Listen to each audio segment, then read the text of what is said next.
Hagatai ka Jinghikai ka balong ha MBDA Hall ka badon ha Bishop Cotton Road Tyllong lawan banya simbenta da bon kiriu pat ba bat kiriu syampang ki batrang bantip ya kilat kilenti kumno ban penne ban Sumar ya ki kum kitai Tyllong ki babon kinongkren hagatai ka sngi kenthop na do Dr. Ashutosh nangta uba Ivan Swear director ka MBDA kilakran sotanat bah halor kapang kabayadei bat ka jingdon kam man penne pensa ya kitai Tyllong kibalas dang ban nang do jat kat banang yat kapor kat kum ka jingethu jongki kam meglaya hadu mentahi kadang syanya tili haki polio bat ki Tyllong haka bajan boro nriu hajar praspa tili ki snong ki pendon kam bet ya kitai Tyllong na ka benta ka jingdon kam ka baman ngasngi laong ru bakat banang yat kapor ka jingdawa ya ko kala nangjur katba kajing supply pat kala nang duna khamtam na kajing gala kasun beneng.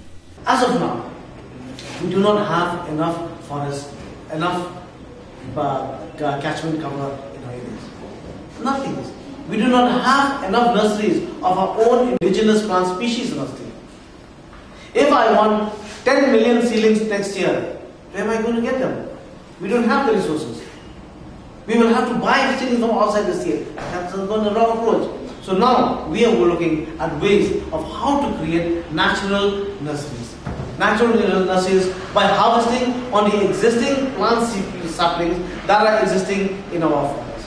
Not only is it going to regenerate our forest species, indigenous species, but it will also create a livelihood activity to those people, those families, those clans who own private forests within their control.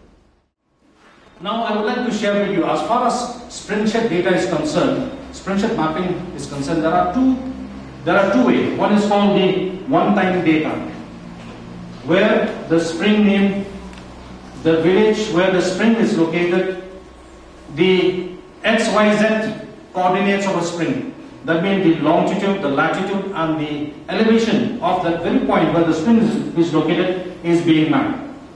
And also we took into consideration what is the ownership of the spring, whether it is being owned by an individual or owned by a community or it is owned by the village. Then what is the status of the catchment area of the spring? So these are the one-time data that we have been able to collect. Now the challenging exercise that lay ahead of us is the recurring data.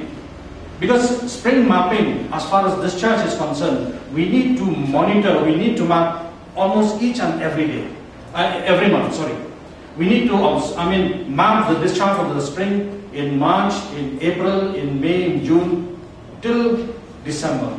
So that we have, at least at our disposal, the discharge of a particular springs throughout the year. So today, what we are trying to do is Meghalaya government is also a part of this National Springs Initiative, and this network is trying to help the government here to carry forward their Springs program in Meghalaya. And likewise, whatever learnings we have from Meghalaya, the Springs Initiative will take on and show it to other parts, people at other parts of the country who are in this initiative. So it is very important for people to negotiate. If you want to recharge this particular spring, the people of this village need to go and talk to the people at the other village. And for that, these people need to have that knowledge of where my spring comes from, where is the catchment line, where is the aquifer, what kind of rocks we have. So it is important that the people at the grassroots also understand this hydrogeology.